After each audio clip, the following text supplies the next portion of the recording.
My name is Marcus, and what happened 3 months ago turned my life completely upside down. I worked as a manager at a large construction company in Denver, Colorado. My wife Sarah worked at a marketing agency, and our 5-year-old daughter Emma attended kindergarten.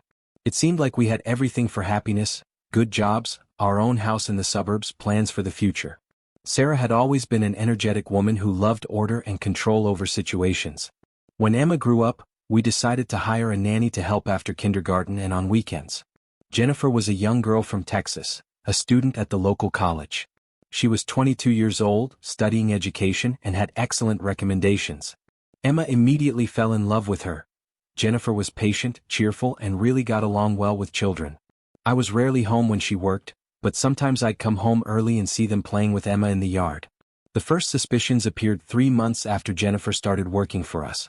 Sarah began acting strangely. She was irritable, constantly checking her phone, and when I asked about her day, she answered briefly and reluctantly. But the real shock was waiting for me later. One day when I returned from work earlier than usual, Emma ran up to me with a joyful smile. "Daddy, why were Mommy and Jennifer sitting so close on the couch and holding each other's hands?" she asked innocently. I stopped dead in my tracks. Sarah had never told me that Jennifer stayed home when she was also there. Moreover, I knew for sure that Sarah was supposed to be at work until 6 today. "When was this, sweetheart?" I asked, trying to stay calm. "This morning after you left. They told me to go to my room and play because they had an important conversation." My heart was beating so loud I was sure Emma could hear it. But the worst was yet to come.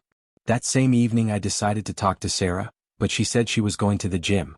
This was strange because usually she went there on Saturday morning. A week later Emma again revealed something that finally confirmed my suspicions. "Daddy, why did Mommy and Jennifer kiss? They're not married like we are." The world around me started spinning. I sat down on a chair in the kitchen and stared at one point for a long time. Everything fell into place: Sarah's strange behavior, her constant anxiety, frequent meetings at work, which as it turned out were not meetings at all. But the real shock was waiting for me later, when I realized the scale of what was happening. I decided not to make scenes and not demand explanations. Instead, I started observing and gathering facts.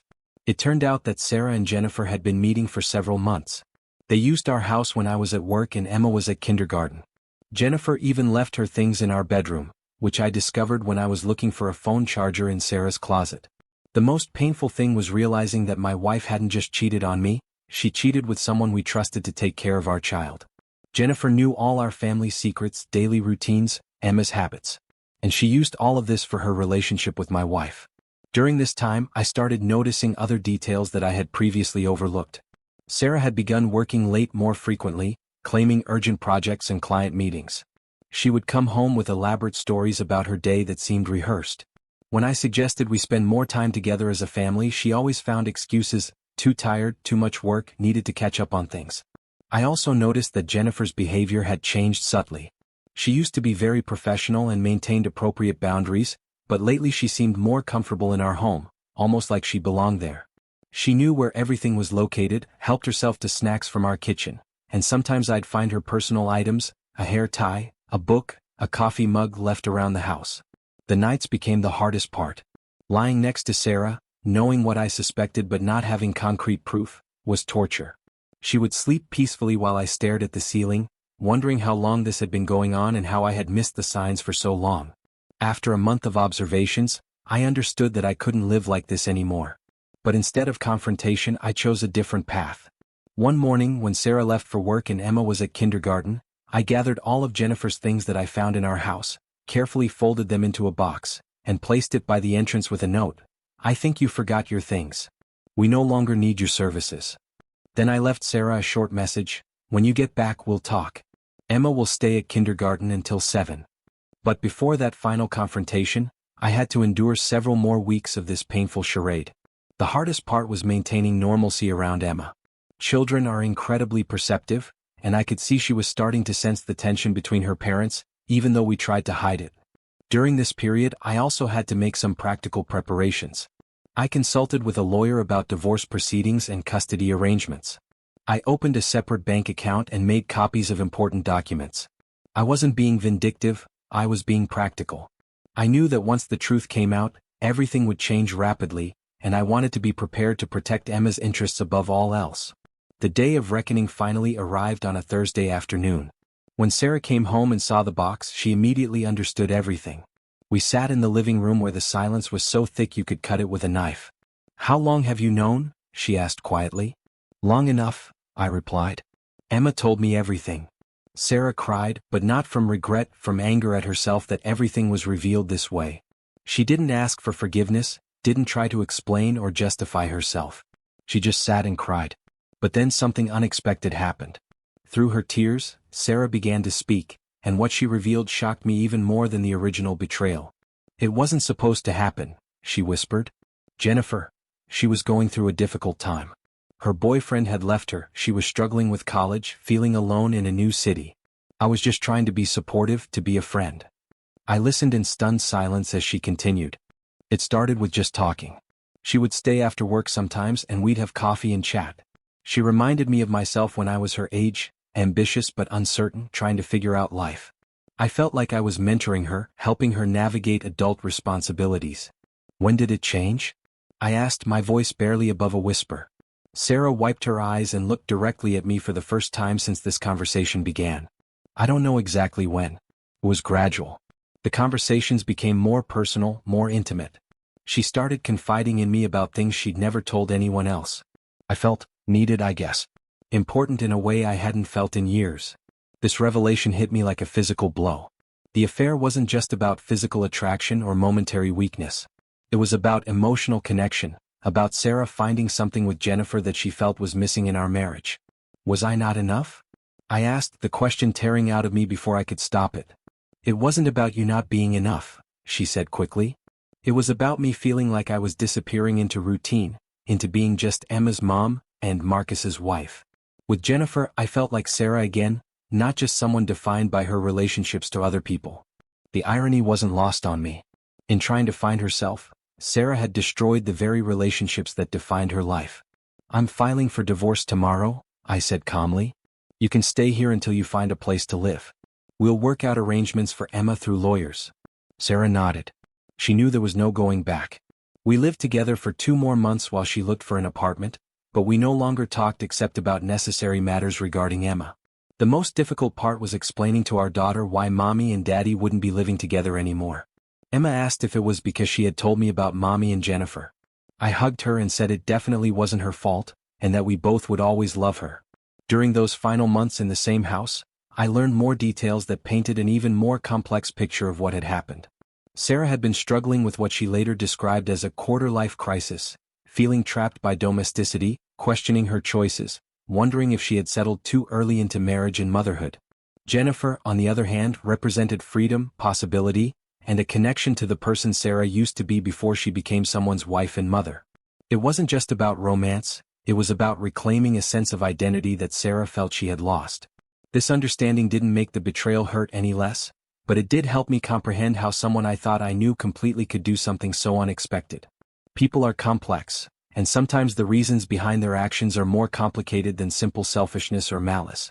The divorce was finalized 6 months later.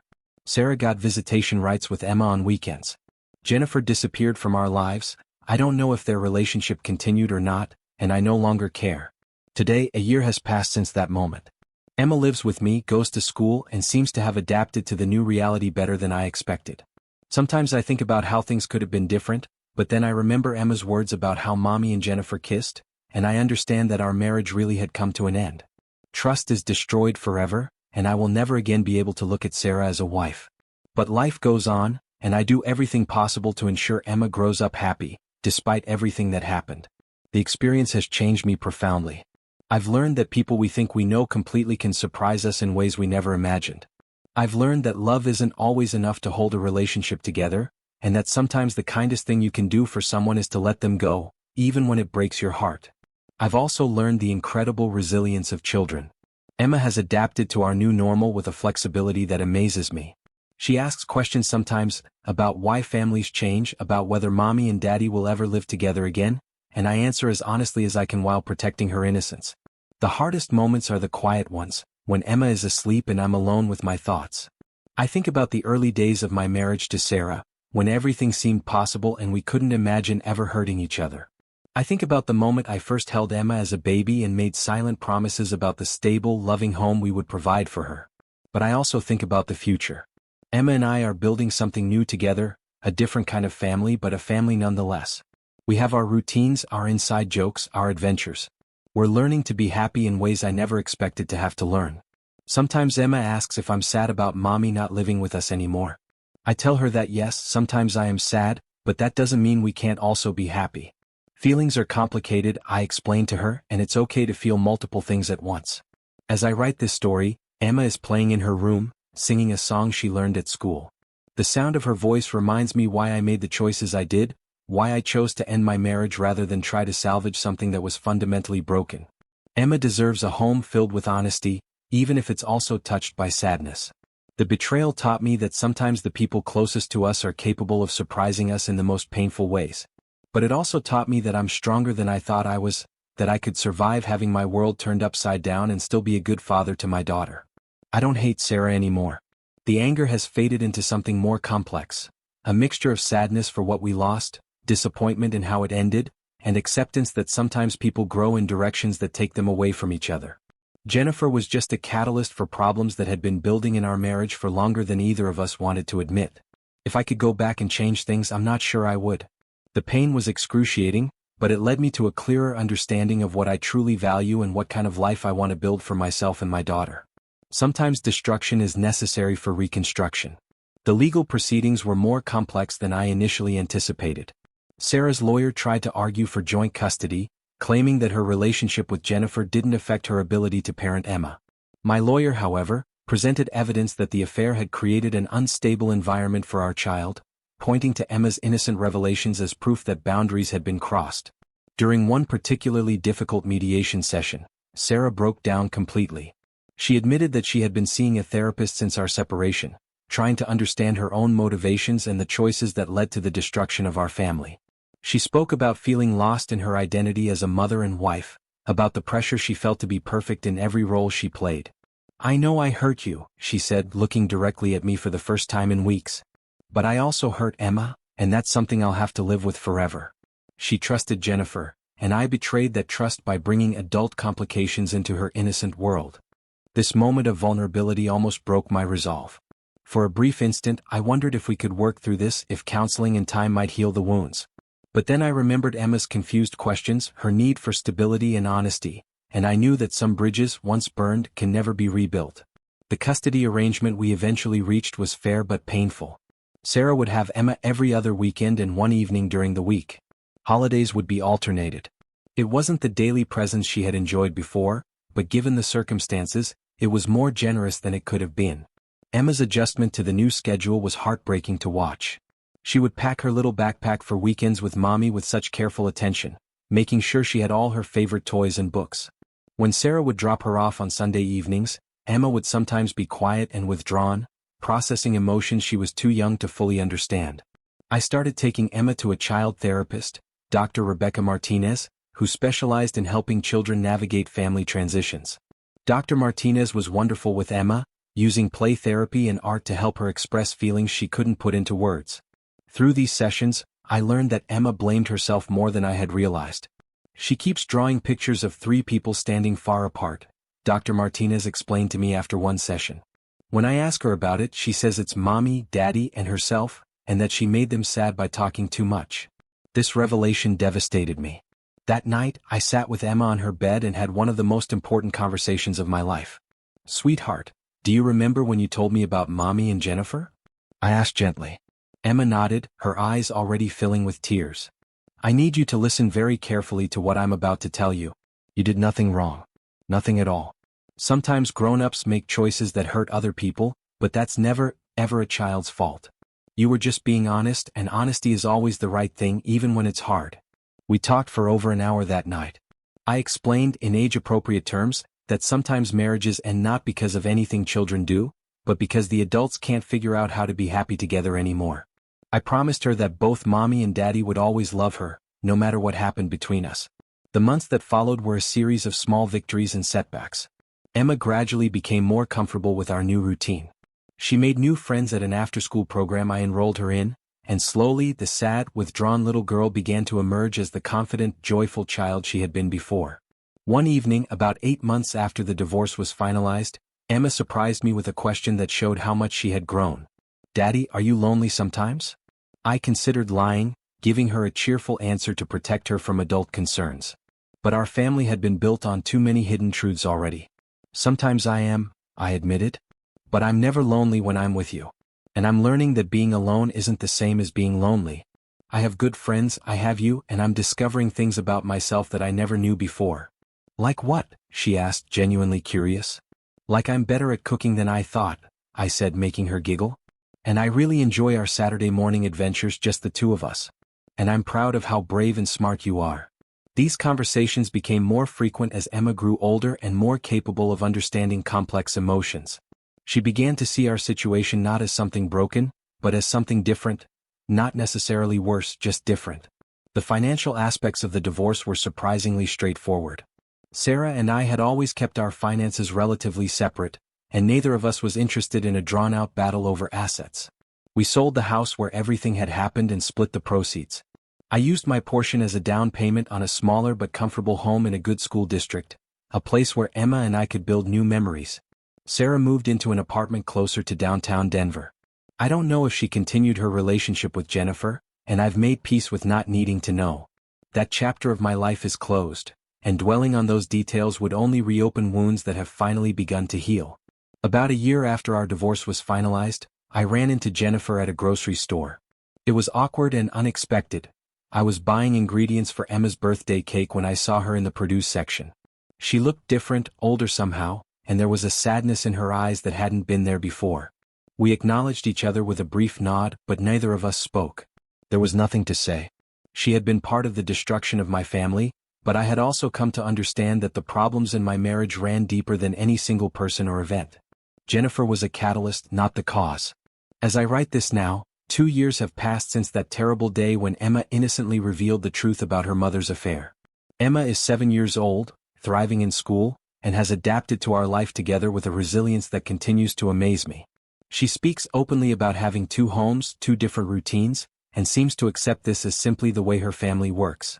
I've started dating again, very carefully and always with Emma's well-being as my primary concern. There's a woman named Lisa who works at the local library, and we've been seeing each other for a few months. Emma likes her, which means everything to me. Lisa understands that Emma comes first, always, and she's never pressured me to move faster than I'm comfortable with. The scars from Sarah's betrayal may never fully disappear, but they've become part of my story rather than the entire story. I've learned that healing doesn't mean forgetting. It means integrating painful experiences into a larger narrative of growth and resilience. Emma will grow up knowing that her parents' marriage ended, but she'll also know that she was loved enough for her father to choose the difficult path of honesty over the comfortable path of denial. I hope that someday when she's old enough to understand, she'll see that as a gift rather than a burden. Most importantly, she'll know that love doesn't always mean staying together, and that sometimes the most loving thing you can do is to create space for everyone to heal and grow into who they're meant to be. Thank you for watching the video to the end. Maybe YouTube will no longer offer you my channel, so subscribe to it by clicking subscribe on the right under the video to receive new interesting stories. Also on the right of the video there is a playlist with other interesting stories that you can listen to, and you can also write in the comments what stories you would like to see on the channel.